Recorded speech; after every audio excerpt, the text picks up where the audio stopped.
The theme of this session is connecting off-grid to the grid. And every presenter will get 15 minutes. We will keep time. And then if we have time in the end, we will. So the first presentation is SIP grid integration in Bangladesh, setting the incentives right.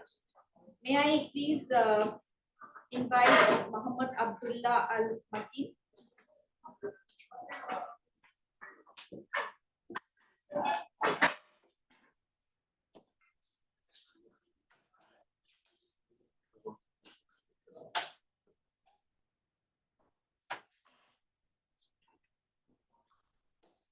Good afternoon. This is Abdullah Al Matin. I represent it from Bangladesh. So to start with the grid connection of solar irrigation pumps in Bangladesh, I would like to give a background on the solar irrigation system as well as the irrigation scenarios in Bangladesh.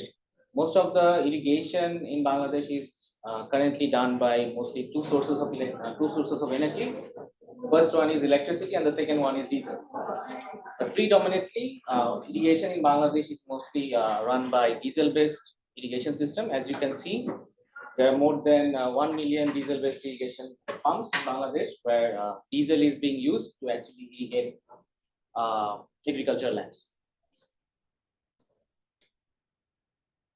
And most of these solar irrigation pump projects, which has been run by different government agencies and IDCOL, are mostly focused on actually replacing diesel-based irrigation systems. As you can see, as of now, more than 2,500 irrigation pumps have been installed with a cumulative capacity of more than 50 megawatt. And among them, IDCOL is actually having more than 80% of the installations in terms of the capacity, with the cumulative system size of 1,520. Well, within this 1,523 pumps, so with the funding source of IWMI, IDCOL actually targeted to connect 9 solar irrigation pumps to the national grid to actually understand what are the field level interactions between different factors, which actually determines what sort of electricity or what amount of electricity will be exported to the grid, and what are the additional incentives that will be brought to the farmers if they opt for grid integration. So with that target, IDCOL actually, we actually had 3 organizations, Ghazi Renewable Energy, then Wave Foundation, and Sunhome Energy Limited. These are the 3 organizations where these are basically the organizations who actually implement the solar irrigation pumps and operate them. So the model that IDCOL follows is that they don't actually, unlike the other irrigation systems for Nepal or India, the farmers actually do not own the system. They actually take a service. They actually buy water from these 3 companies. There are a lot of other companies under IDCOL financing. So they actually buy water with a fixed tariff and they get irrigation in return. So all the sites that we are being actually selected to actually get connected to the grid. So there are 4 sites of the Ghazi Renewable Energy, which has a PV capacity of 30. Then Wave Foundation with a PV capacity of more than 43, and Sunhome with 38. So these pumps are basically higher capacity pumps. And as you can see, mostly the Ghazi, the green color one, is located in the northern portion, northwest of Bangladesh. Then Sunhome as well in the northwest of Bangladesh. But the Wave Foundation, all the pumps are located on the black circle, which is in the southern west part. To give a brief idea on the technological aspect of this 2 sites. So basically Ghazi by sea, it means that it's clustered. Under the grid integration policy of Bangladesh, you can actually connect few of the solar irrigation pumps together and make it as a cluster and then connect it to the grid. On the other hand, you can also connect each of the individual solar irrigation sites to the national grid. So to actually to make them understand, as you can see, we have this Ghazi sites. There are 4 sites. Those are clustered together with a PV capacity of 30 each. And the connection between all these 4 sites are basically done with underground cabling. For the Wave site, these are basically 3 individual sites which are being connected to the national grid with a PV capacity of more than 40 kilowatt per site. And these are the distance between site and transformers. One is for the cluster project. There is a master project where other three are basically slave projects, where all the slave projects are being connected to the master project, and the transformer is located within the master project's premises. That's why the distance between site and transformer is 0. While for the other project which are individually connected, so they have individual distances from the transformer to the national grid.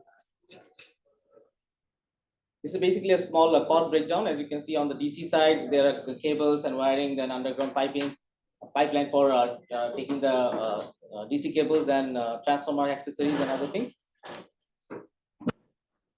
Basically, we have collected, since all the sites have been recently connected to national, so we have few data. So as you can see, the sites highlighting data of the 2 sites for Wave Foundation, which is located in the southern western part of Bangladesh. As you can see, during these 3 months, from September to December, all these 2 sites were connected, and the electricity generated or exported to the national grid was around 10,000 kilowatt hour for this 43.5 kilowatt in these 4 months. Well, for the second site, it was around 6,000 kilowatt hour. And for the others project, where all the 4 sites, as you can see in the map, these 4 sites were connected to the central one, which is the yellow color site, which is a master site, where all the other things were underground with underground cable were connected to this site, and then this site was actually connected to the national grid. So for 4 sites altogether, we have around 6,000 units of electricity being exported, which ranges from 6,000 to roughly more than 4,000. And if you can compare with these 2 sites where they are geographically located in different areas of Bangladesh, one is the Ghazi 1, 2, and 3 is located 4, up to 4 is located in the northwest, where the Wave is located in the southern west part of Bangladesh. As you can see, the specific electricity exported for the Ghazi project is pretty much higher compared to the Wave, because the cropping pattern is more intense in Wave sites, which is located in the southern western part, where farmers are more used to using more irrigation since they are cultivating all throughout the year. So the exported or surplus electricity is much lower. Although the capacity of PV of the Wave project is pretty much higher compared to that of Ghazi. Nevertheless, the exported electricity is lower because of that reason. So as I have already shown, that there is a cost involvement in terms of connecting the solar irrigation pumps to national grid. So we have done some background work on what are the costs, how much cost would be actually, with the addition of grid connection, how much implication it has on the water tariff. As you can see, for one sort of pump is 18 lakh liter per day, which actually discharges 18 lakh liter, and the other one is 22 lakh liters. And without the grid integration, the project cost is shown ranges from 51 to 44. With the grid integration, with the additional cost of grid integration, around 1 million taka is being additionally added to each of the sites, and which has an impact on the cost per liter of water. With the grid integration, the cost per liter of water changes from 2.48 to 3. For these sites, for smaller, for 18 lakh liters pump, while it changes from 2.36 to 2.85. And we have also understood that in the field, in the irrigation system in Bangladesh, diesel pump is tariff is higher compared to SIP, while SIP is tariff is higher than the electric pump, because electric pump in Bangladesh, electricity for irrigation is much subsidized. That's why the irrigation tariff is pretty much lower. Around the diesel irrigation tariff is 60% higher compared to electric, while solar irrigation pump provides irrigation to the farmers at 25% lesser compared to diesel pumps. So with this investment, additional investment, is it actually profitable for the sponsors, like the companies or the private sector investors, to actually go for connecting their irrigation pumps to the national grid or not? For that reason, we have done one background work where we have compared. The base case is basically the IR is basically irrigation rate, which is solar irrigation pump tariff, at which the solar irrigation pump, the farmers are actually buying water from a traditional solar irrigation pump. The second scenario is like basically where we are putting the irrigation tariff as the electric pump rate, tariff, irrigation tariff, which is lower compared to this solar irrigation rate. And the third one with no grid dispatch, that means there is no grid integration. Okay. Then the second scenario is basically with the grid integration, possibility of grid integration, and the tariff at which the grid integration the sponsor will get while actually exporting electricity is 4.36 as per the last tariff, which was declared as 4.36. And the fourth one is basically our assumption that it will be electricity should be provided to the national grid, at which tariff this actually becomes viable for the investors to actually connect to the national grid. As you can see, based on these four scenarios and basic assumptions, only the two options, that the first one, which is a typical solar irrigation pump, and the last one where the tariff, which is 8.5, is required to make the solar irrigation pumps comparable to that of the electric pumps tariff.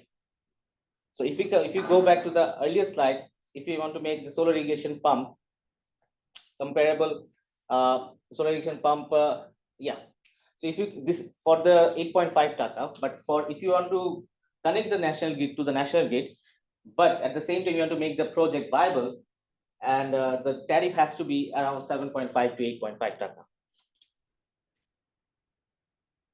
So this is what we have done as of now. So based on our understanding is that since the export of electricity to the national grid actually depends on different factors and the correlation between different factors.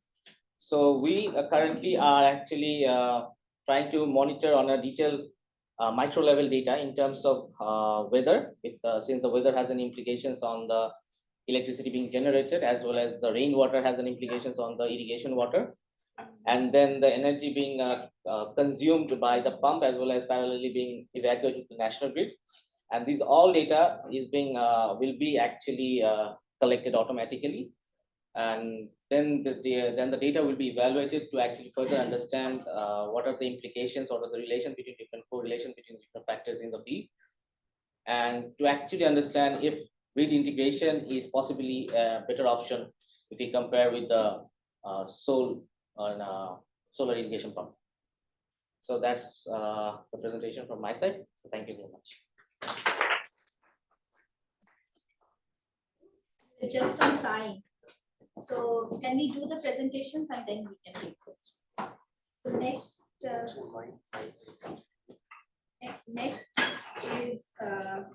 Shisher Shrestha will present on opportunities and challenges in implementing the grid connected pilot project in Nepal. Yes, please. So a very warm good morning, everyone. So my name is Shisher. I work at IWMI Nepal office as an associate researcher. So today I'll be basically presenting our experience, the experience that we have in implementing this grid connected solar irrigation pilot in Nepal.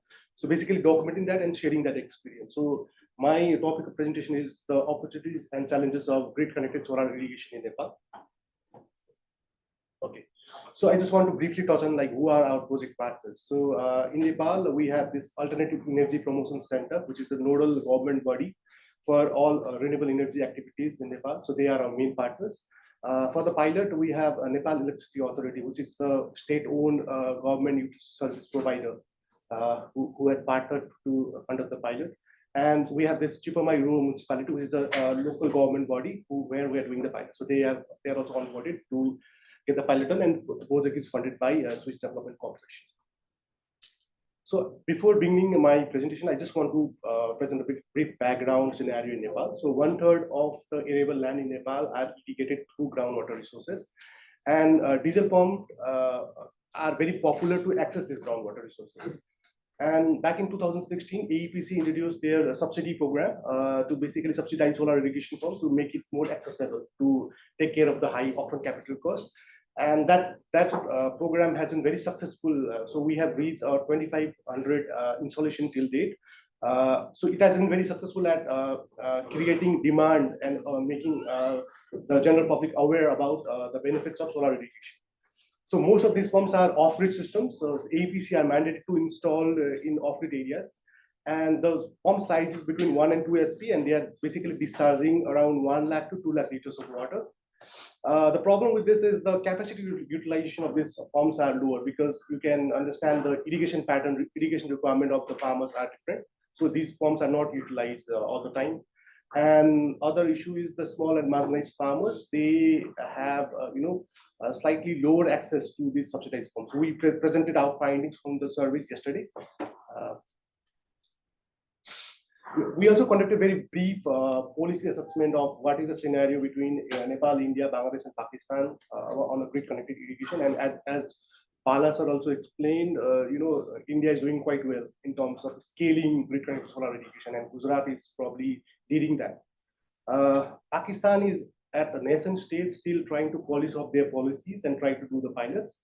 In Nepal, there are several pilots that has already happened, but like both Bangladesh and Nepal, we're trying to scale the grid connected solar irrigation.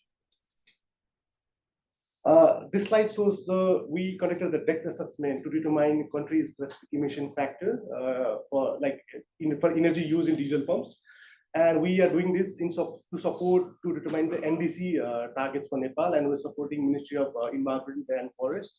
So this slide basically shows that the emissions that happening in Nepal is basically in the Tarai region, where most of EPC pumps are installed. So basically, this EPC subsidized solar pumps can, replace these diesel pumps that are being used and reduce the emissions. But our findings suggest that solar pumps, they reduce the diesel pumping hours. The diesel use for the solar pumps is significantly lower than farmers who doesn't have access to solar pump. But as you can see from the slide, the use is still there. It's not completely zero, even if they have access to solar irrigation pump. And this is mainly because the size of the solar panels. They cannot meet the peak irrigation demand, and some of the times the farmers have multiple plots. So if they have solar irrigation pumps at one of the plots, in the other plots, they have to use the diesel pumps. So basically presenting the energy scenario in Nepal. So right now the installed capacity of Nepal is around 2100 megawatts, and that's only 5% of 42,000 megawatts, which is considered the economically viable potential. And these are, I'm talking about the hydropower resources that we have. So basically the policy question defined for our pilot project is, so here, the NEA, who are mainly working with hydropower resources, they are like increasing the generations every year, and right now we are having surplus in the monsoon seasons, and in a couple of years we'll have surplus energy all the way through the year. So NEA has this contractual obligation, as you can see from my previous slides. So there's a take or pay obligation with the IPPs. IPPs are the independent power producers. So even if there's no demand for the energy that is being produced, NEA still has to pay the IPPs. So in that scenario, NEA is very keen on improving the per capita energy consumption in Nepal, and agriculture sector is the one area that they're looking at. So our point of view is, when AEPC are installing this huge number of solar irrigation pumps in off-grid areas, and NEA is trying to expand to this farmland to try to increase the per capita energy consumption. So there's going to be overlap. So there's going to be the opportunity for grid connected solar irrigation. And our policy question is, how can the off-grid solar irrigation pump be integrated into the national grid, so that they are not made obsolete, because government is spending so much money on subsidy, you don't want those systems to be running for only a couple of years. So we want to make that system run for longer, and what would be the best techno-institutional model to do that? So this is we look at data from various districts, various municipalities, and we ended up with 2 sites where we did the pilot feasibility study, and this is one of the sites. So as you can see, that the density of solar pump installation is quite high, and in this area we have this public land where we can build the microgrid on. So the local government provided us the public land, access to the public land, and in our like feasibility study, we saw that okay, we can move ahead with like these 8 systems to build the microgrid and probably pilot our system. So this is what the system looks like. So we bought. Unfortunately, we're only able to use the solar panels from the older systems, and we bought these solar panels together to construct the microgrid. For the size of the system is 21.93 kilowatts, which is quite low. But like when you consider like Nepal only have like 1 or 2 kilowatt systems installed, this is a quite a larger system when you compare in Nepal scenario. We have a microgrid, 15 kilowatt microgrid inverter that's being powered by the solar, and we have installed a net metering system that is connected to the grid. All the like previous system had like these, since those are the off-grid system, they had this DC pumps installed. We replaced them with AC pumps, and this is like basically demand from the farmers. You know, they want the AC pump to be installed because they are cheaper to maintain, and also they have local technicians who can take care of it. Even if there's pump breakdown, they can take care. They have local technicians to take care of it. The inverter has a built-in monitoring unit which we want to use in our monitoring framework to assess the success or failure of this pilot.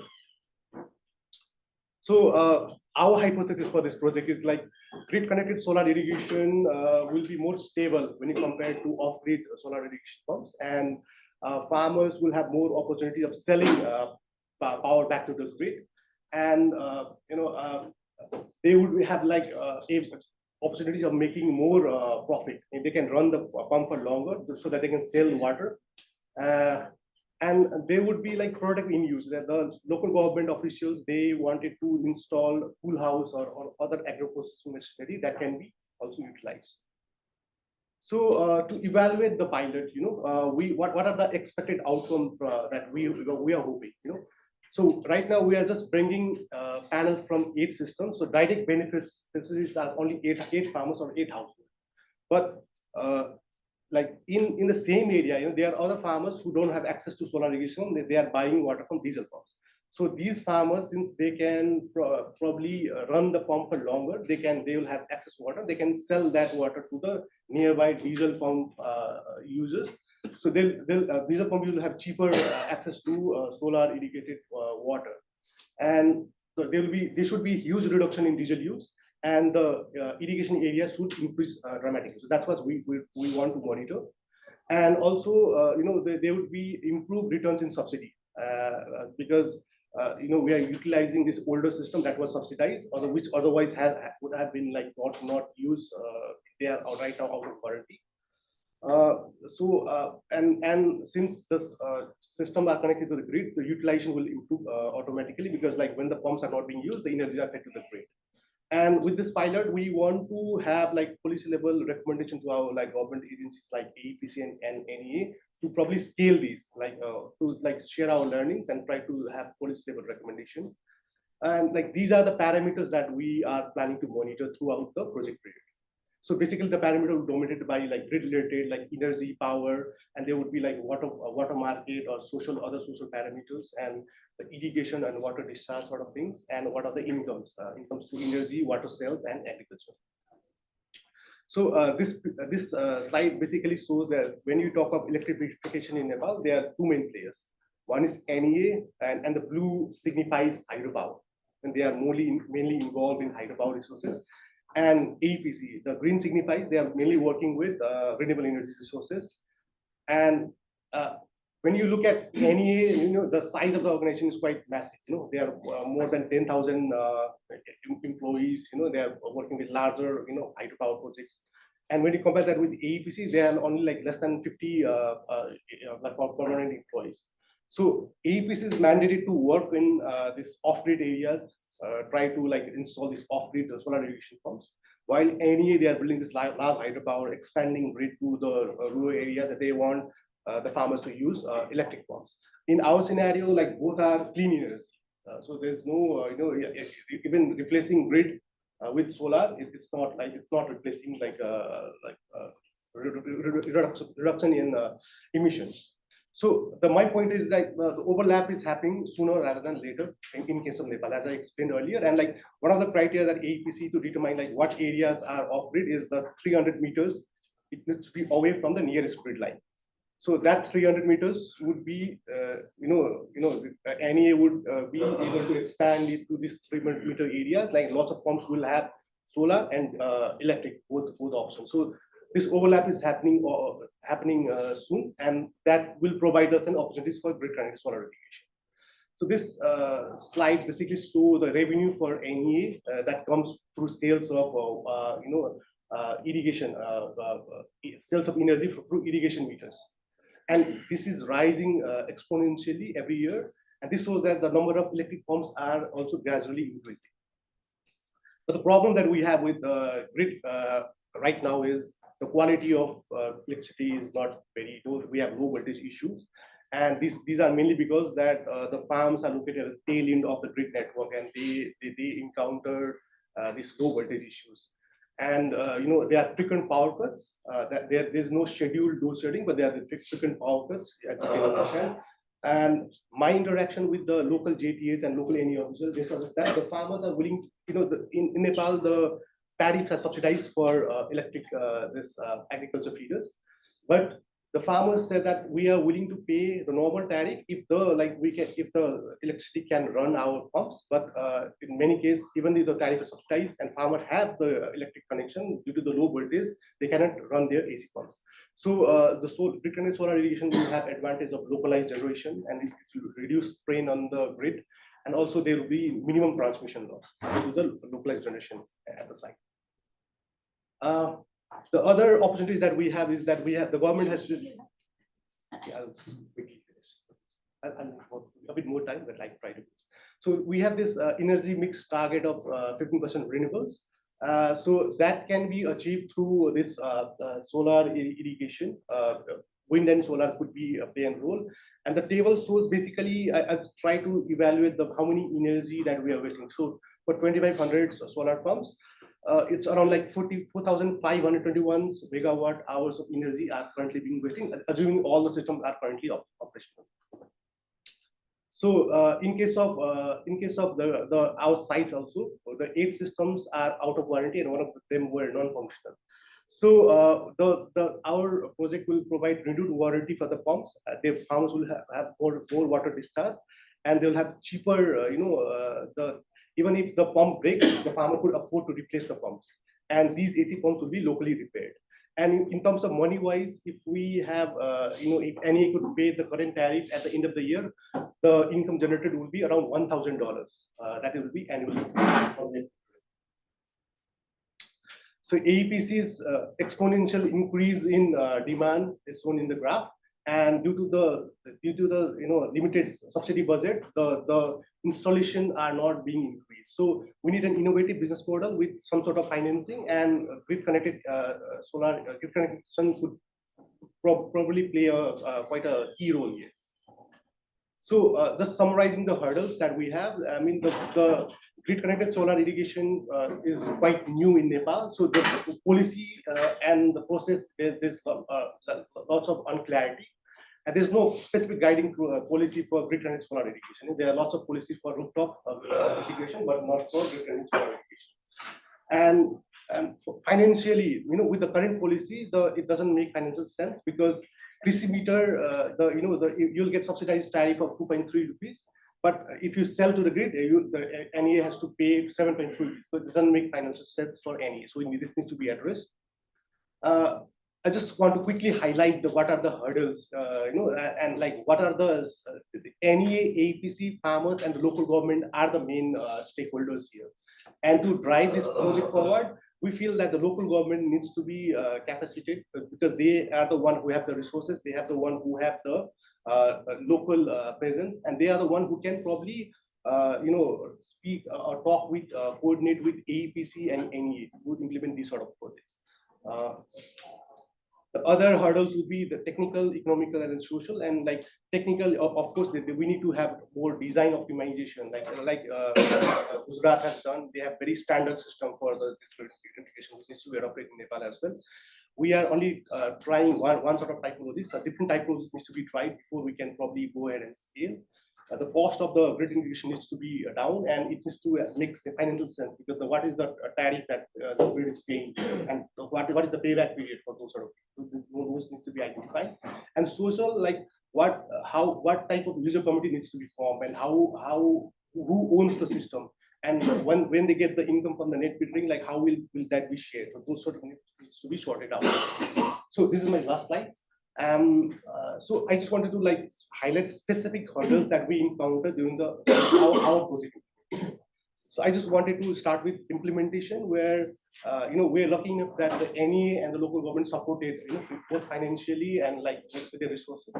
But NEA doesn't like they provide equipment support, but they subcontracted it with a contractor. The same goes with local government. They also provided us like lots of equipment support, but they also subcontracted to somebody else. So our control, IWMI's control on their subcontractors was so limited. So the whole timeline was expanded. Process-wise, we needed this bi-directional TOD meter to be installed for net metering, and the local DCS, any DCS, they don't have experience on installing this sort of meter. So that was quite a challenge, to coordinate between the lower local NEA office and the central NEA office. And then we needed this user committee formation to access NEA's grid connection. And like we went to NEA to ask like, okay, what type of user committee do we need? And NEA didn't have any answer, And one of our like yeah, okay, I just finished. One of our CPMC members suggested we need to probably go ahead and register that in the local government. We went to the local government. They are our partners. They said that we don't have that practice. We don't register the user committees. That's that sort of issue. Political dynamics. There was local elections, new member local government officials there, and there's social dynamics. They are already community, because these are not naturally formed communities. So there are community conflicts, and there's user group governance issue, and like water market. If we want to like establish this solar-based water market, like that's quite new, and that needs to be governed properly by the committee. But the major challenge that we have that I want to highlight is that the IWMI was the one who was driving as an implementer. That's okay for the pilot, but to scale, somebody from the local, the four main stakeholders, one of them needs to take the burden of like driving this forward. Okay, this is the final slide. I have already spoken a lot about it. I don't want to, but the biggest bottleneck is NEA, which is the utility service provider, and they need to be onboarded. And even if they are not onboarded, this grid connection thing is not happening in Nepal. Okay, thank you. Thanks. Insightful, but very passionate. Thank you so much for those insights from the field, and it's very interesting to see that how earlier it was electricity versus diesel, but now we see off-grid versus on-grid. So scaling it up, we will really require the groundwater governance and a policy. I think Deepak's presentation will throw light on that. So Deepak will present on drivers of solar energy generation in a distributive policy framework.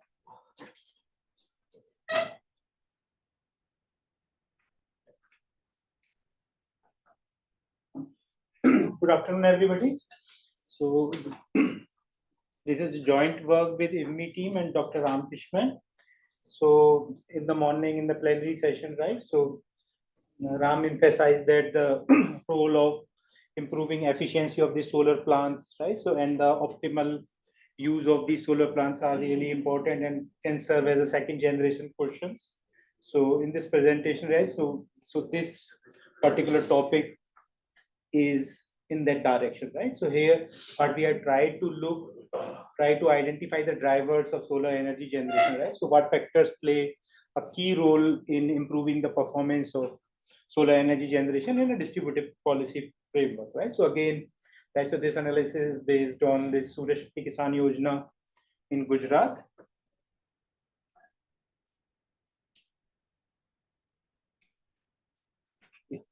So a little bit background, so right? So to decarbonize agriculture, providing clean energies, access for irrigation infrastructure is essential.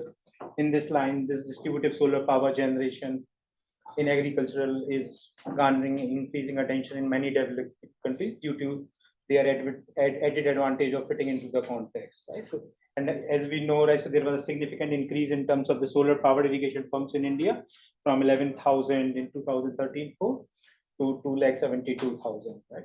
So and here, right, so there is a clear potential where this distributive solar energy can lead to the replacement of the existing millions of diesel and coal powered electric pumps, right, which emits a large amount of greenhouse gases, right? So on the other side, if you look from the climate change side, groundwater, its irrigation emits around 45.3 to 62.3 MMT of carbon annually, right? So that contributes to 8 to 11% of India's total carbon emissions, right? So on that front also, right, so the increase the promotion of the solar irrigation pumps are really important, right? So the other implication of these grid connected solar irrigation pumps, right, so for the power subsidy and the groundwater sustainability.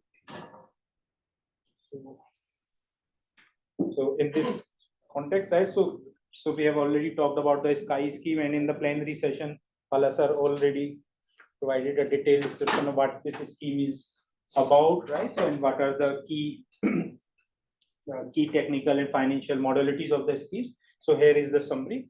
So it provides a panel capacity of 1.25 times the contract load of the pump, and the idea is to provide farmers with a higher capacity so that they can evacuate the electricity and earn income.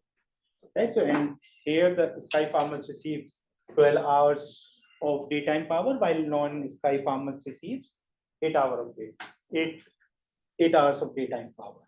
So in terms of financial model, 5% upfront cost, 30% subsidy from the government of India, and 65% of loans to be provided to the farmers, and the duration of the loan is 7 years. So there are basically two objectives of this talk. First is to look at what are the drivers of solar energy generation, right? So there we just try to identify what are the technical factors, climatic factors, right? So the farmer related factors, and the learning behavior of the farmer, how it affects the solar energy generations, and just try to identify those factors, right? So and the utility related factor as well.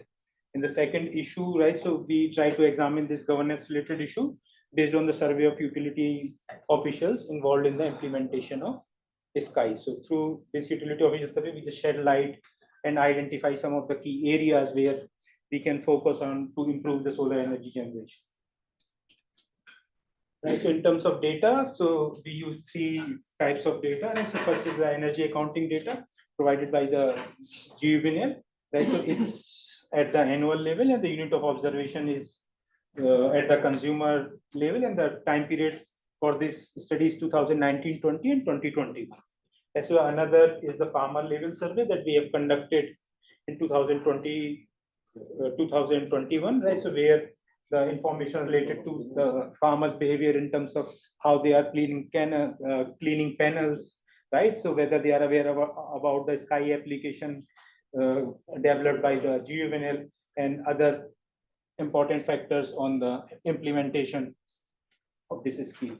And the third data set we have used is utility official survey on several attributes related to the governance, right? So, and this data is collected in 2022. So for our analysis, what we have done, we have combined those 2 data sets. So bringing this farmer related information, their socioeconomic characteristics, and other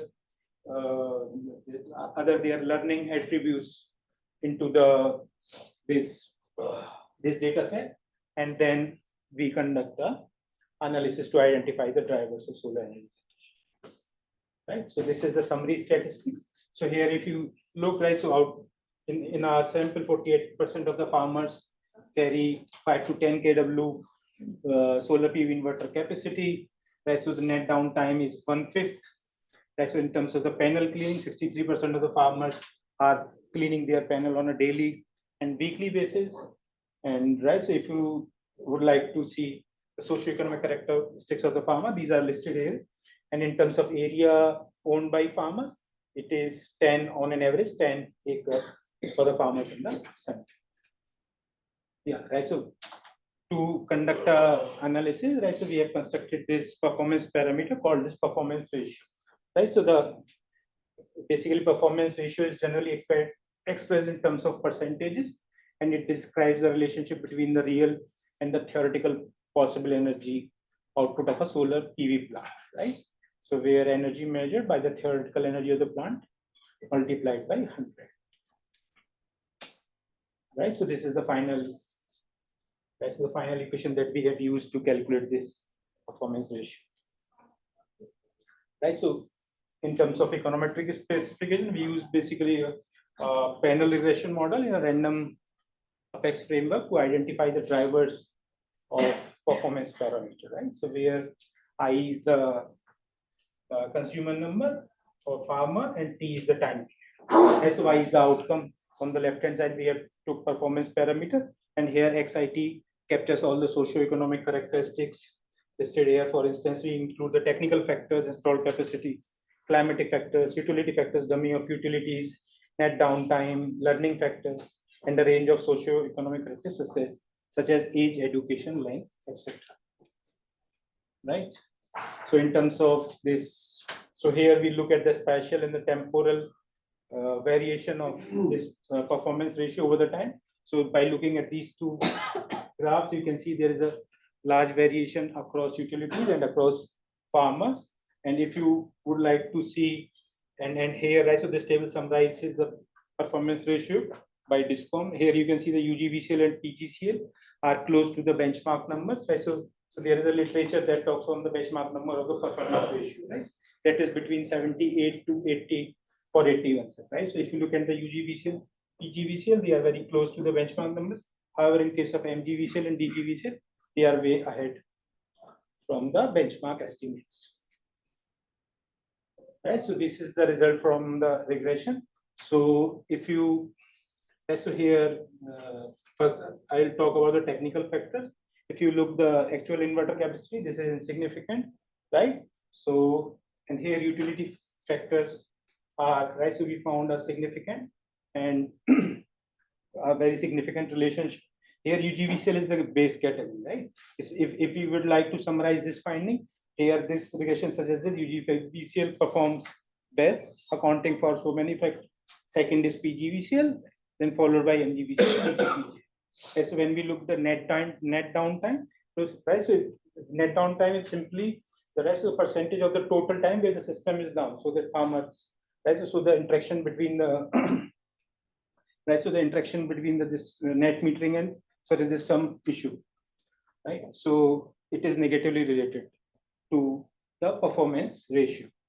And when you look at this farmer level factors, so those farmers, those who clean panel on a daily or weekly basis, have performed better than those who do not clean it and clean on a monthly basis. Right. So in the number of bills received at the time T, here so we can use this as a proxy of the learning behavior, because those bills provided by the GML have all the information related to their generation, consumption, and evacuation. So this variable we found a positive and significant and signifies that, right? So this information through these bills helping farmer to understand better, and then we found a positive association of this with the performance ratio. So this is the insights from the farmer survey. So here is the frequency of panel cleaning. If you look, right, so this is for the all DISCOMs and this is by UGVC. Right, so if you look at overall, 61% farmers clean panel on a daily basis, followed by bi-weekly 32%, and monthly and do not clean only 5%. And in terms of capacity building, right, so our farmer survey suggests that only 38% farmers received training on the panel cleaning, and training received on SkyAir only 10%, smartphone usage 74%, SkyAir usage 28%. And reason for not using SkyAir, there's a 25% farmers are unaware of the SkyAir, and 21% don't know how to get it. 9% logging credential were not given, and 7% don't know use the SkyAir. That's when these are the systems. This is the information that we have taken from the farmers on the number of days in last 1 year. System generation was down. So although, right, so there is a recall bias, because it is really very difficult for farmers to recall those numbers on the days when the system generation was done.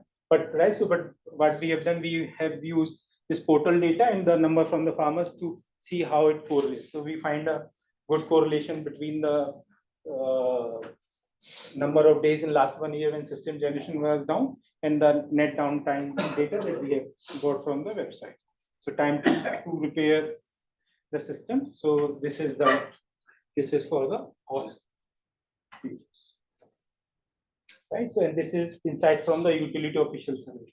Right. So before going into detail here, that's here 1 being the least common issue and 10 being the most common issue in your field. Right? So this information is reported by the utility officials, right? So who have, right? So who are involved in the implementation of this scheme. So this result, right? So this result is pretty much consistent with our regression result. Right? So if you look, right? So starting from UGVCL, right? So the numbers are between 1 to 3, right? So means these are the least common issue, whether it is solar panel cell damage, meter burnout, SIM card burnout, network connectivity issues, inverter malfunction due to the mechanical fault, inverter malfunction due to electric fault, right? So theft of cables panel and the dirty panels. Right? So if you, right, so for UGVCL, the range is between 1 to 3, PGVCL is between 1 to 4, and MGVCL and DGVCL, you see, right, so the number is reaching up to 6, right? So it means, so these are the issues are more likely to encounter in this MGVCL and DGVCL, but not as much in UGVCL and PGVCL as reported by the implementing officials. Right, so and this is the correlation between this technical network maintenance related issues encountered at the feeder level and the performance ratio, right? So here the dots represents the average performance ratio at the feeder level, right? So and on the horizontal, on the vertical axis, we have the, right? So these are the scales reported by the utility officials, right? So in all the cases, we see a negative association, right? As the issue related to dirty panels increases in the feeder, it will decline your performance ratio, right? So we can similarly interpret all the data. For instance, if there is a more likelihood of this inverter malfunction with electric fault, then it will reduce your performance ratio, right? So and same with the meter burnout, network connectivity issues, SIM card burnout, and all the other issues that were highlighted, right? So and right, so as we have initially talked about, there is a wide variation across the utility. So here what we have just tried to provide another piece of evidence that showcase that, right? So that UGVCL is the best performing as DISCOM, right? So but here the composition of UGVCL, right? So in terms of energy sold to different sectors is highest for agriculture. So it is more likely that they are more, right? So their revenue is coming more from agriculture and better place to implement this sky scheme, right? So and followed by PGVCL, and here you see the share of this agriculture is lowest for the DGVCL. So right, so these are the conclusion and way forward. So findings suggest the overall estimates of annual CUF and PR for the sky scheme are relatively low compared to the benchmark CUF and estimates of PR in India. However, we find substantial heterogeneity across utility and the performance of sky systems under UGVCL and PGVCL utility is close to the benchmark estimates. And here we emphasize the role of communicating information on energy outcomes on a regular basis to help farmers to identify issues related to solar energy generation and hence improvement in performance. From a policy perspective, providing bills at frequent intervals, so quarterly or monthly, can improve the solar energy generation. Right. So, in fact, the implementation agency has developed a Sky mobile app to offer real-time information on energy outcomes of farmer. But right. So there are, despite the best efforts by the implementation agency, the uptake of the Sky app is very low. So here we need to work on that front. Identifying technical and network maintenance related issue. So in a timely, right, so quickly can be crucial to rectify these issues in a time effective manner. So the study lays emphasis on the role of all three stakeholders, utilities, solar agency, and farmers in order to improve energy outcomes in a distributed solar policy framework. Thank you. Thank you so much. So we have a panel discussion after this. So Jishman, can we take some questions? Yeah. Yeah. Yes, I think we have now learned so many things about SIPs, and more challenges and more discussion is going to open up after this. Because initially we thought that abundant sunshine will help us get solar pumps. Then it was about the cost, and now it is about awareness of the farmers, isn't it? That because they are the stakeholders, the first who are going to actually use it, and we have to make it more user friendly. I think technology is available, but the training is so important, and it is so complex that before we upscale, we need to discuss. So we can take few questions. I see nobody wants to ask questions. Okay, please, can you please introduce and Yeah, so my name is Lanvin from WRL India. My question to Shishir actually on the Nepal example. So two things. One is, of course, so when you said connecting these microgrids to the main grid, and that's, I think, assuming it's through the grid tied inverters. So I think one of the basic assumptions is that the grid is reliable enough so that these microgrids will work, right? And my second question is, have you also considered these mini grids other productive use appliances, or is it very limited to just irrigation for these microgrids? So the size of the microgrid is quite small. But in our case, so the primary objective is to do the irrigation first. And yeah, the grid is like there's no scheduled power cuts. That means like if there's no unscheduled power cuts, there is a constant grid. That's what we need for the on-grid system. But the problem that that particular location has the low voltage issue. So that might be resolved with the localized solution. And the local government wants to establish this, there is demand, local demand, for cool house for vegetables that can utilize the excess energy from the anybody else? I think I have a question. It may be a bit naive. I had a idea that off-grid solar pumps were for those regions which was far away from the grid. Because they were not closer to the grid, they couldn't take the electricity, and that's why they were doing diesel. So if you are trying to solve that problem with solar pumps, and again you want to connect them to the grid, then don't you think we are not still solving the problem of the remote areas which are far away from it? I mean, anybody can answer. Can you like explain the question again?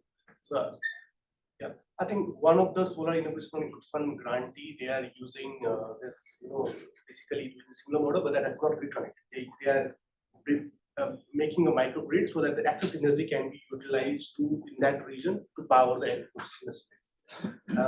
In India's case, like most of the powers might come from coal and things like that. So connecting these solar to the grid would have like a positive impact of having all renewable energy in the grid. So that, and the microgrid will take away land. How will that I'm not sure about India, but in Nepal's case, like the pilot that was a public land that was not agricultural land. In Bangladesh, they are probably renting out the land for like sort of fixed number of years. There is one question in the chat. Yes. Sorry, we should. Can you read? I cannot read from so far. You can read from your system. Yeah. Can we read from here?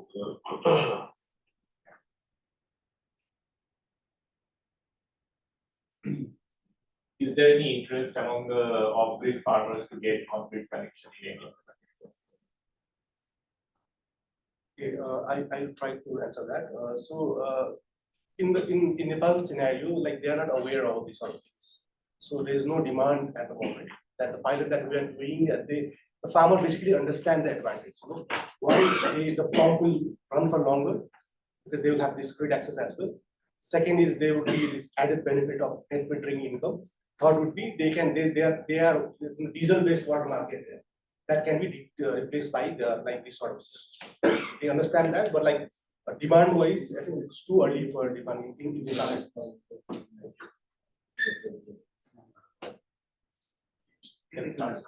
Thank you so much. So May I call Orchishman to take over? Thanks, everybody. So we heard from three countries.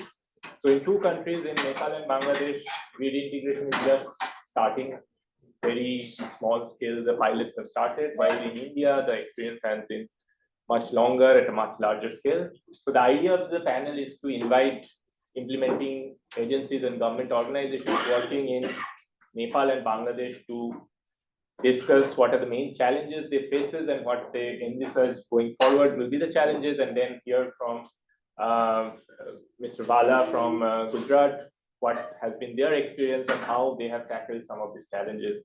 So I will invite for the panel discussion Mr. Lakshman Gimire from IDCOL Nepal.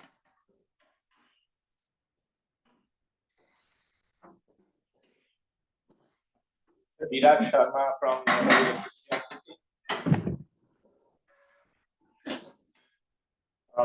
Mohammed Abdullah Matin, IDCOL.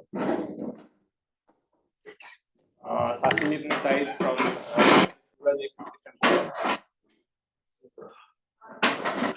and Mr. R.G. Bhala from PGV.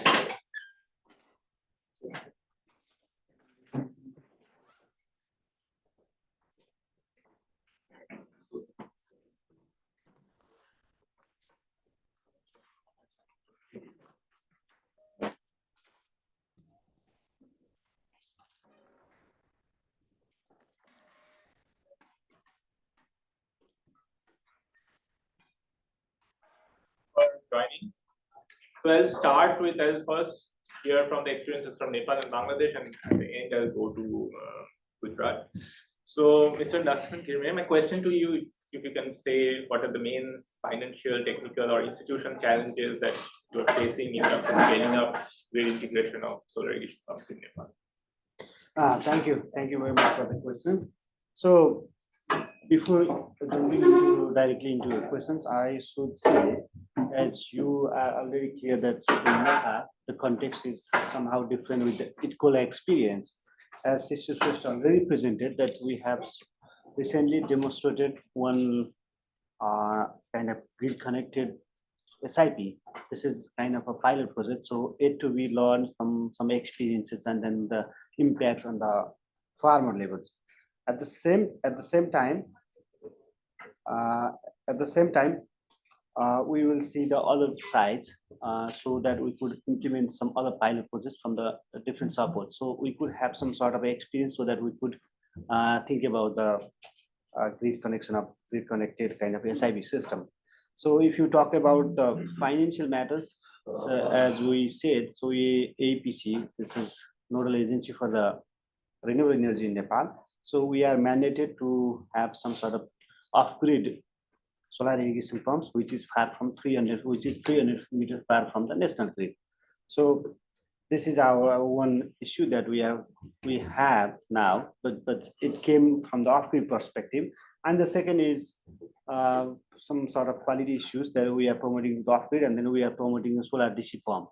So we have already like more than 3,000 SIP. So we might need to replace all those solar pumps, and then it might be the costliest solutions because we did not install the AC pumps so that we can directly connect to the grid.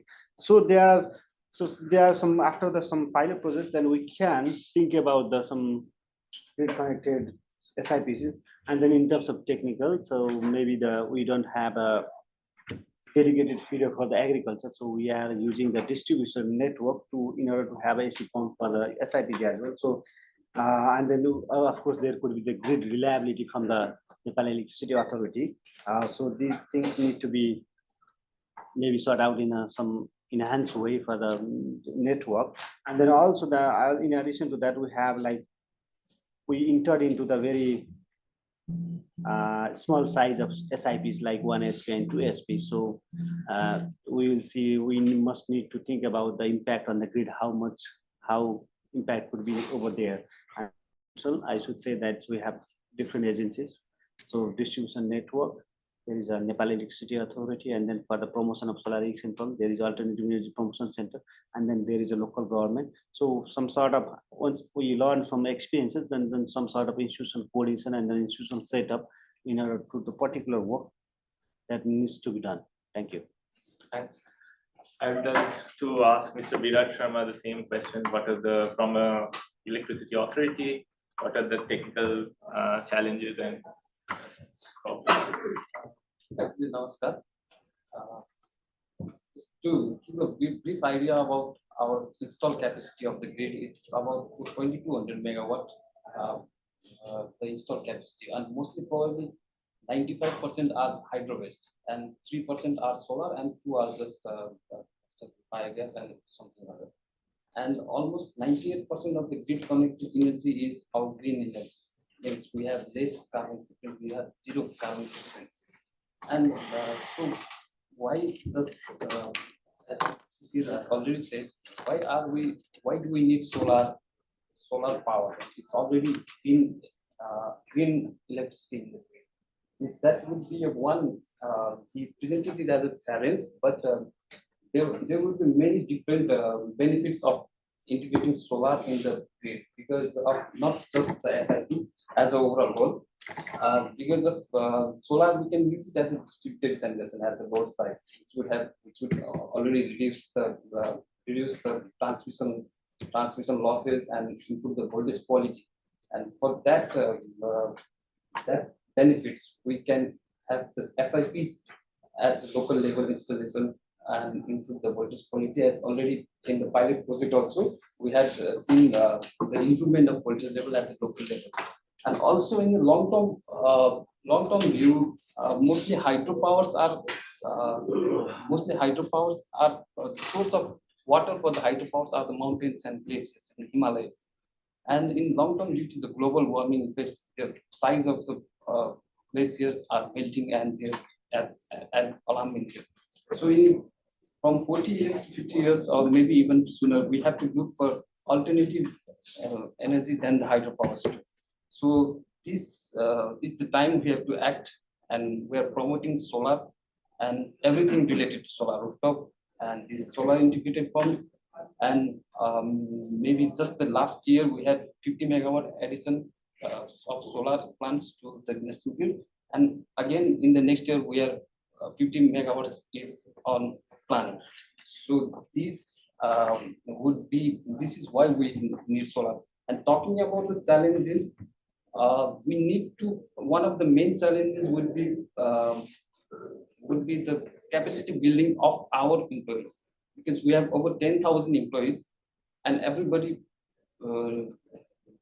most of them probably doesn't know the benefits of solar integration in the local levels, because the pumps and they are generating revenue. Quite, it may be small, but the electric pumps and other are generating revenue. And why would we want to integrate solar and it would, on the one side it would lessen our revenue.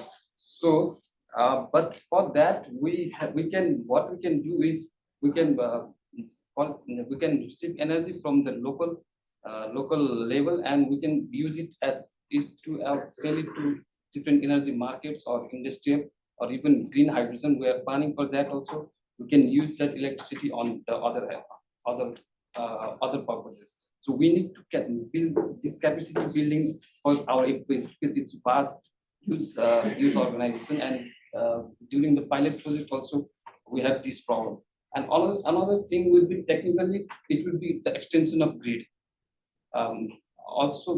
Because the grid stability and the reliability is not so it's good in the urban areas, but not so reliable in the areas where the SIPs are connected. So that would be a major technical challenge.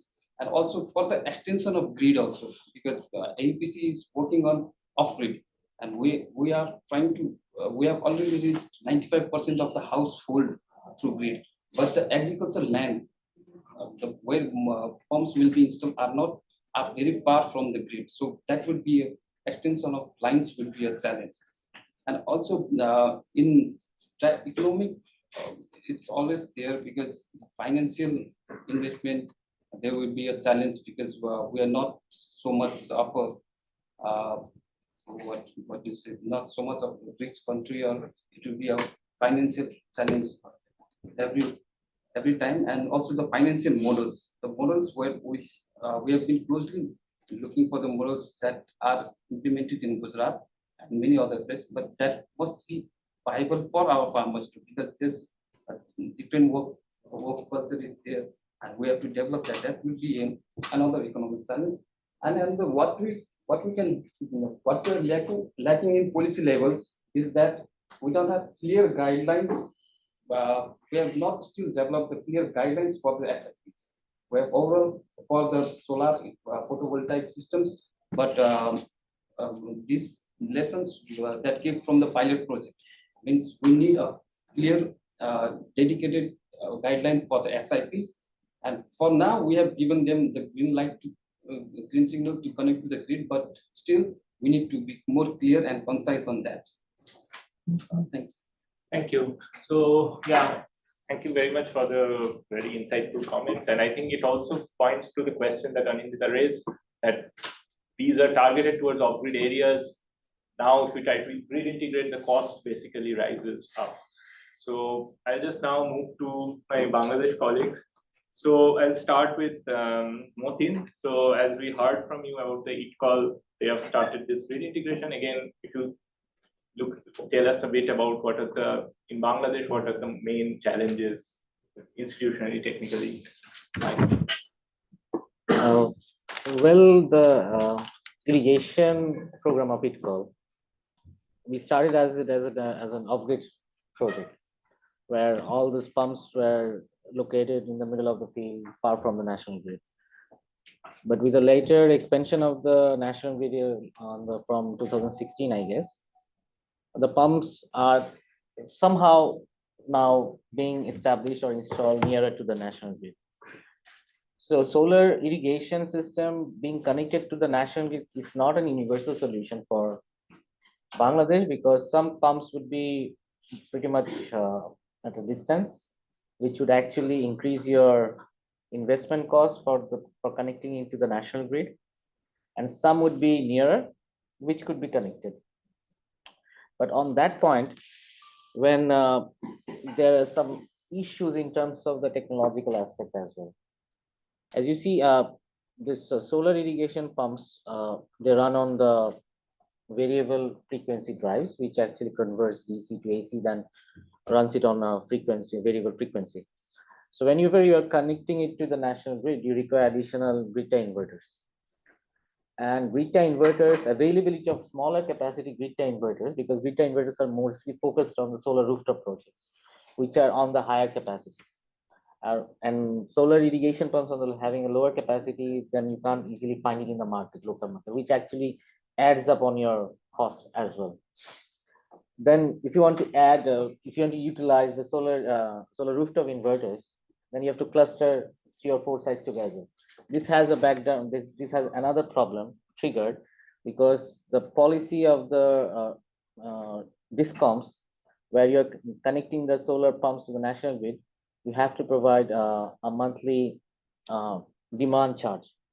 So when you're clustering all 3 or 4 sites together, the demand charge above 100 kilowatt is double per kilowatt twice. At the same time, above 100 kilowatt, then there is another increment of the demand charge. So this actually puts pressure on the operational expenses as well.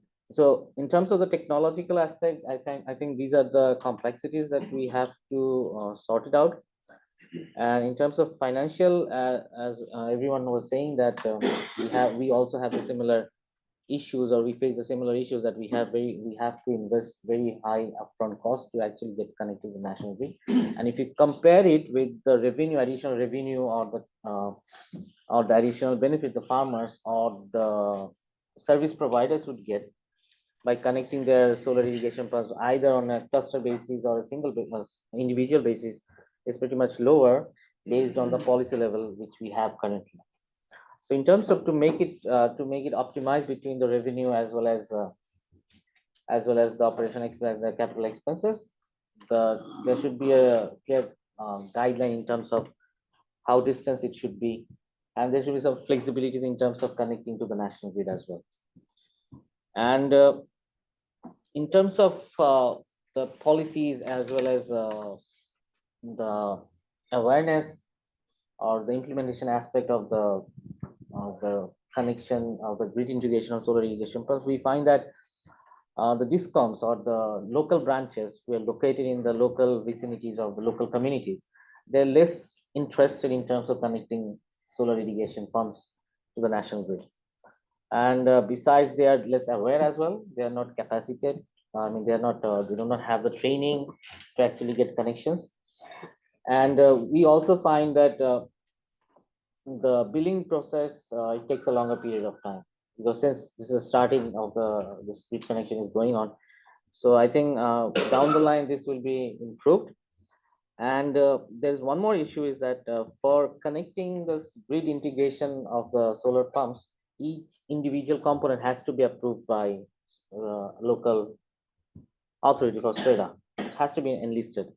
So if you want to enlist smaller components, smaller project, it's a cumbersome task, both in terms of the farmers as well as the service providers, as well as on the agency who are actually and who are actually required to enlist those. So I think these all altogether is a hindrance, provides barriers to actually getting connection of all the solar irrigation pumps to the national grid. Down the line, probably this will be accelerated as well as all the hindrances will be eliminated. Thank you. Thanks a lot, Matin, for a very detailed answer. And I think what is hopeful is also when you're speaking that some of these problems at least could be solved through better policy Right. Framework. So, but we have with us now Sakil Ibneside from BREB. So they are also, you guys are also at the local level connecting the grid integration of the IDCOL SIPs, but BREB also is to have their own project of individual solar pumps getting grid connected. So both, from experience from both these pilots, can you throw light on the challenges that you're facing, and also what can be done from BREB's sides to tackle some of these challenges? Thank you. Thank you for the question. Actually, BREB is a distribution utility, and it is established in 1978 to power the rural areas of Bangladesh. So at present, BREB is the largest distribution utility in Bangladesh, and connecting the SIPs to the grid will fall mostly under our areas, because all the SIPs will be installed in rural areas, and all the rural areas belongs to REB. So in most cases, we have to address these kind of connections, and we have to connect and construct lines for this. So the challenges we face is from these kind of connections is twofold. Like, we are also implementing a project from our side, which is to install 2,000 irrigation pumps under ADB finance and REB own finance, and also there is a part financed by the government. So this part is we are approaching in one way, and the other SIPs that are installed by IDCOL and other agencies, we have to approach it is another different way, because of the funding style. So I'll try to explain a bit. BREB started renewable energy as being a distribution utility. BREB also started working in renewable energy field since 1993 by introducing solar home system in Bangladesh. And since then, we are actually piloting all kind of technologies, especially solar PV technologies in Bangladesh. So we are not implementing or the whole projects or anything else like that. But in the beginning, we pilot a project regarding that technology, like solar home system, rooftop solar plants, grid integration, or solar irrigation pumps. So after that, after installing this kind of project, in implementing this kind of project, actually government sees what is the finding or what is the challenges we face, and then it helps them to formulate the policy. In case of our irrigation project, we are installing. We started the project actually as an off-grid project. At the beginning, all the pumps were supposed to be off-grid solar irrigation pumps. But when we started, at that time, the grid access to Bangladesh rural areas was 60%. Like in 2017-18, the access to grid, rural grid access was 60%. But on the guidance and leadership of our Honorable Prime Minister, by 2020-21, we have already achieved 100% electrification access to all the households, all the businesses, or all the industries. But in that case, most of the pumps areas are also now became closer to the grid lines. But still there are lots of, because as from his presentation also you can see that there is more than 0.3 million electric pumps and 1.3 million diesel pumps. So lots of pumps are still far from the grid line. So what happened for our project, that a lot of people were interested to have the solar irrigation pumps in under our project. But when we achieved the 100% electrification in rural areas, a lot of people dropped the proposal, and they want to have electric connection because it is cheaper. But the problem is that we have to implement this project. So what have we done? We have reviewed the business model, and we have introduced grid integration for these pumps free of cost under this project, which is the advantage for this project is not for them, because they have to pay for this. But in our case, the grid integration is totally funded by this project, so it's free of cost for the and for that reason, we are now also getting more farmers who are interested to get the grid integration connections. And the challenges now we face is under this project we can go and connect this project, but still if it is more than 500 meters away from the grid, then it is not feasible actually. It costs more to connect the pump, and the cost incurred for this reason is it will not be feasible because you have to recover the cost also. So there are a lot of pumps that are still left outside of the project that we cannot connect them. And another thing is the technical aspect. When there are only more than around 3,000 pumps are installed already in Bangladesh, and we are also installing 2,000 pumps under my project. So this time it is very low. Connecting these pumps to the grid will not affect the grid much. But when we are talking about scaling up, when we scale up, there will be some issues like voltage, frequency, and the capacity of the feeders to take the power. So I think Bangladesh Ministry of Power and Mineral Resources is planning to have a feasibility study on this issue, that what we have to do to take this power and when it's been implemented in a very large scale.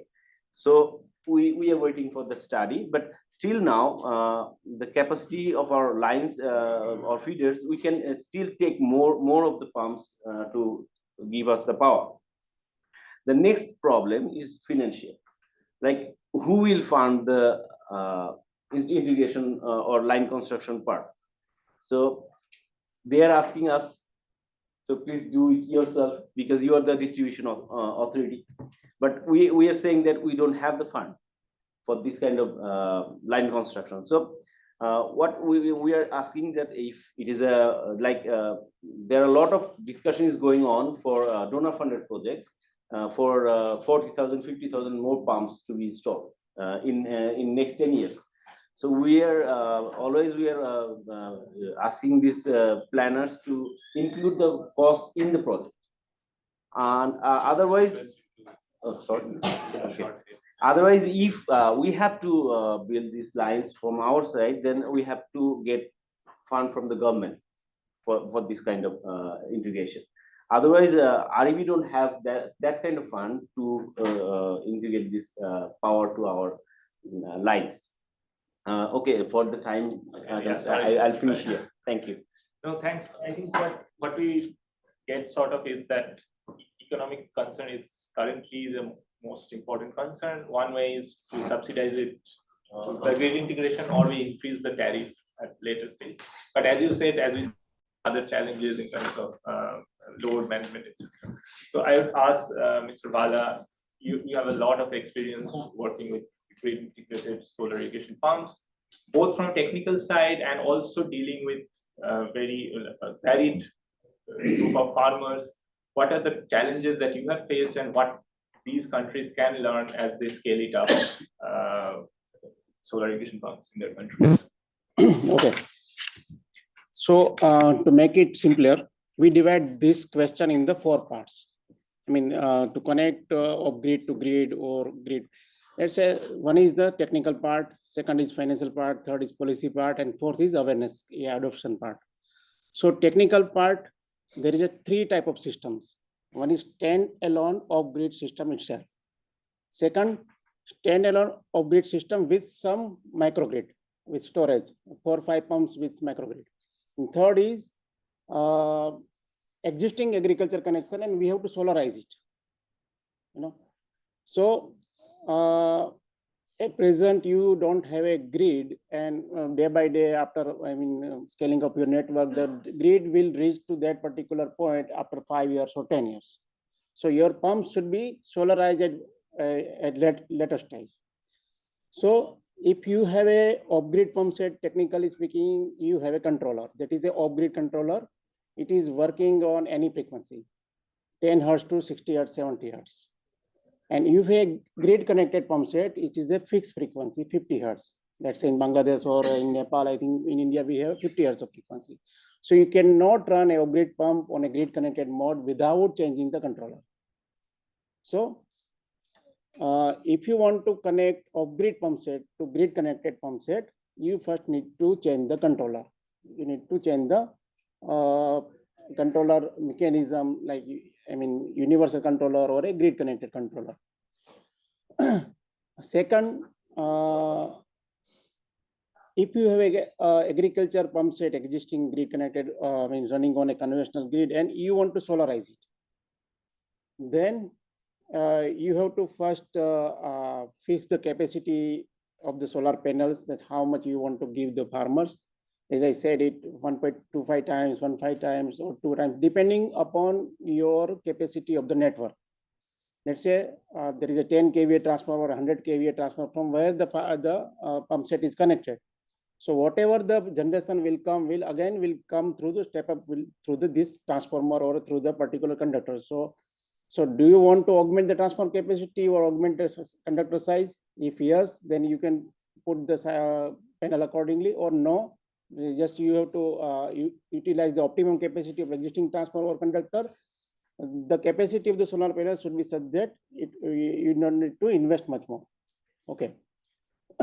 Now coming to the policy part, you should have a policy first, off-grid standalone policy like Kusum B, or in Gujarat, state government owned policy that government will support this much amount through subsidy. This one is policy.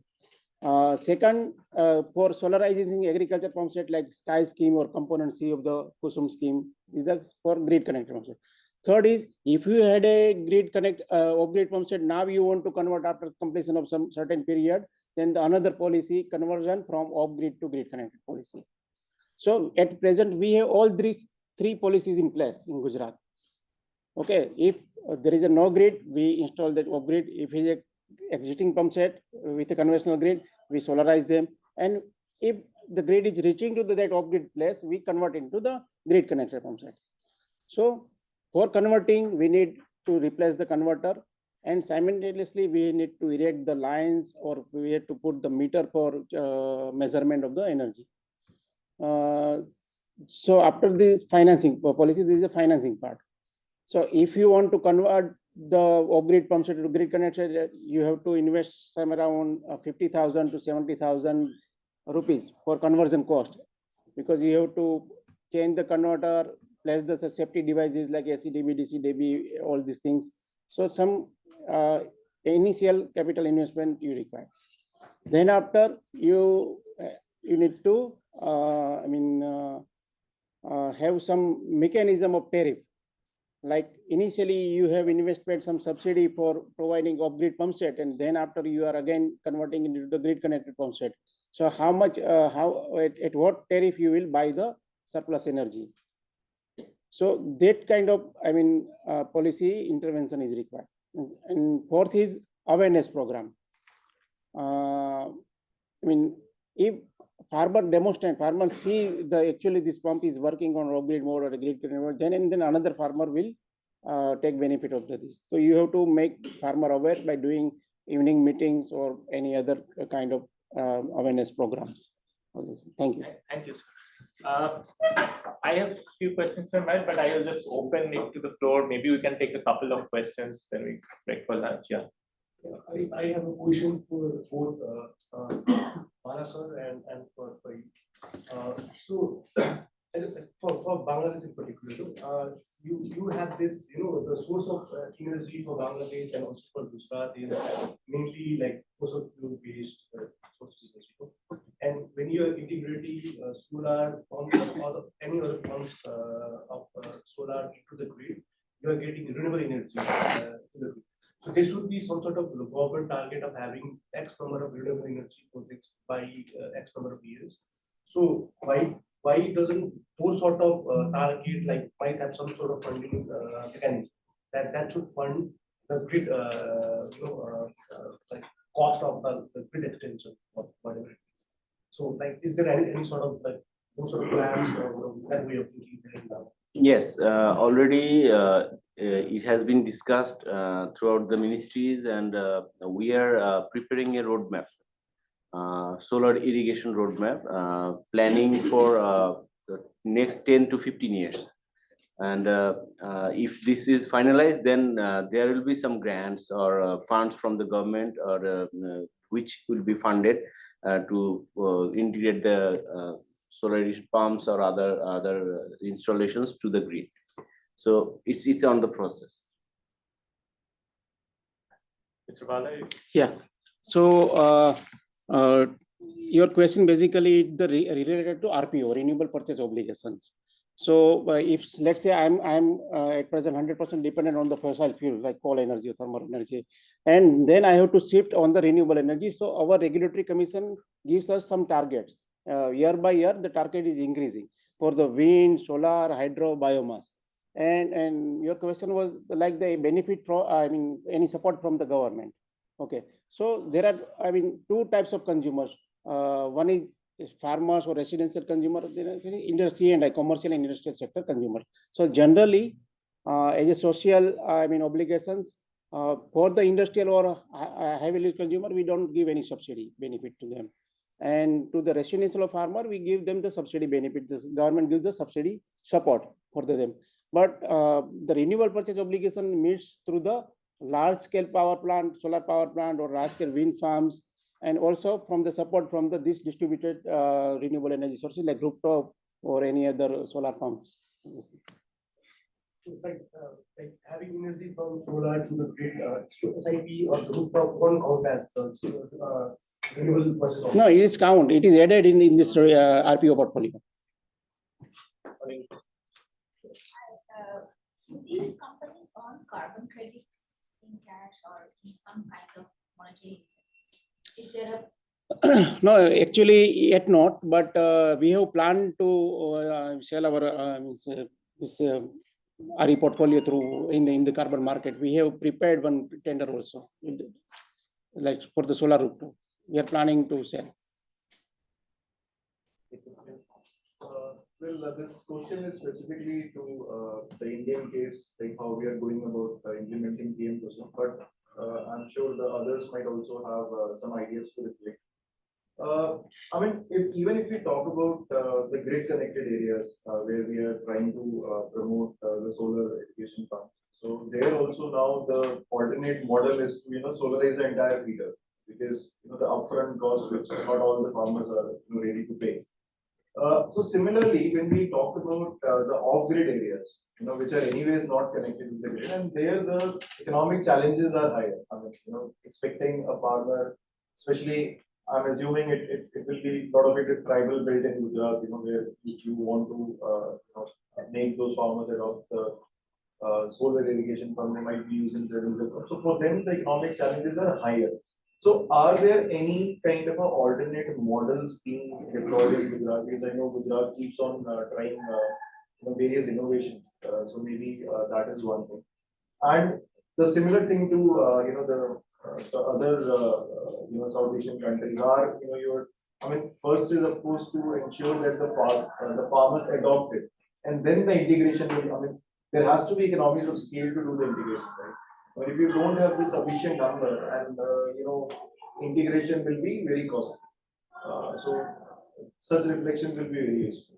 Just for a tribal area where the farmers are using diesel pump sets.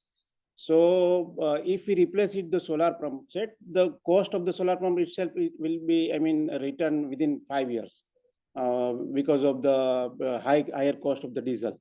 And also we have to avoid this promotion of the diesel pump sets because of the pollution, all these things. So if there is no support of the government, then also the solar pump will be helpful in the tribal area against the consumption of the diesel and cost of diesel. And the second question was solarization of the pump set. There are two components in the PM Kusum scheme. Component C of individual pump level solarization, component C for the feeder level solarization.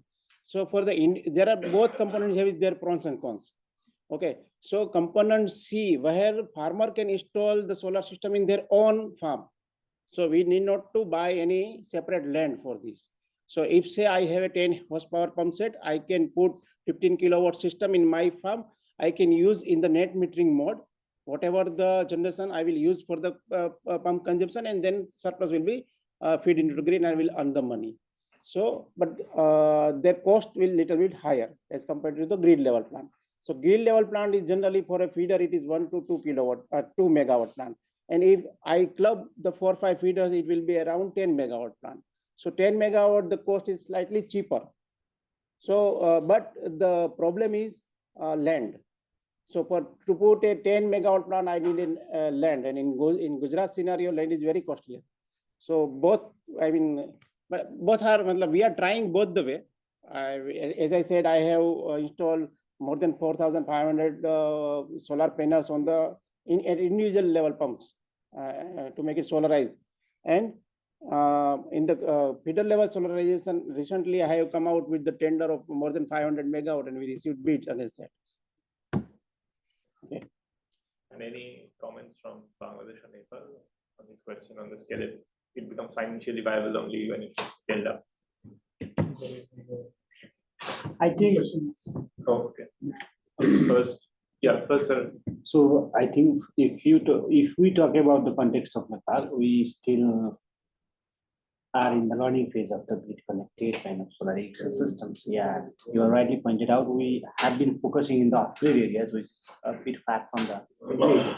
But where those areas which is very near to the grid, so government is also providing subsidy for the AC pumps, and then most of our electricity, more than 99% of electricity comes from the hydropower. It's already in the renewable format, so renewable energy. So maybe this could be the reason that's why government separated to the off-grid and on-grid. So after a few years, maybe after a few pilot projects with the on-grid projects, then we could have some lesson learned, and then we could see some impacts, and then we could get integrated in other areas, and then could come up with some certain policies. We'll take just one last question, online question. This is for Mr. Vala. Given Gujarat already has more than 14,000 off-grid connections, is there a policy in pipeline to get them on grid? What was the financial commitment or subsidy in case of off-grid pumps distributed before Sky? At present, the policy already in place, not in pipeline, it is in place. Okay.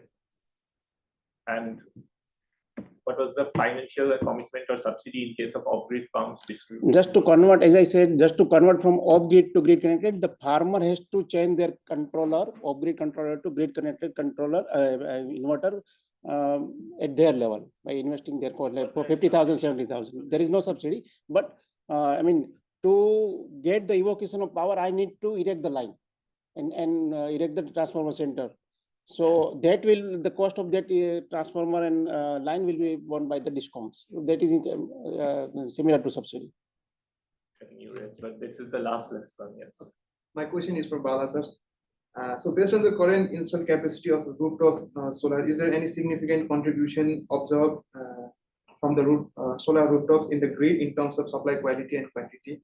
Or is it better to build bigger solar farms instead of focusing on small rooftops? I mean, this question is coming from, I mean, many places, that is there any effect of the rooftop or solar on a power quality? The answer is no. There is no effect on the power quality from the solar. I also measure the harmonics. There is not much effect of the harmonics in the solar. Yes, during a daytime at the peak solar hours from like 12 o'clock to 2 noon. So there is a high radiation in the month of May or April, where the inverter, due to high voltage level, we are unable to synchronize that solar generation due to the narrow bandwidth of the inverter voltage level. It is -10 to +15 voltage. So at that particular case, we need to change our transformer design. And my R&D cell is situated in the first floor of this IIT Gandhinagar. So they are working on it, and they are preparing some transformer which we are going to place in an 11 kV line, a tape changing transformer, where we can reduce that high voltage level to slightly low voltage, and we can again synchronize that inverter. So nothing else, no any technical problem, no any quality related problems. Voltage fluctuation is there, high voltage level, but initially before the solar, that was a low voltage problem. Now it is a high voltage problem. It can be addressed. Okay, so I won't try to summarize. I just extend my thanks to all the panelists for a very fruitful discussion. And now we'll break for lunch. Thanks.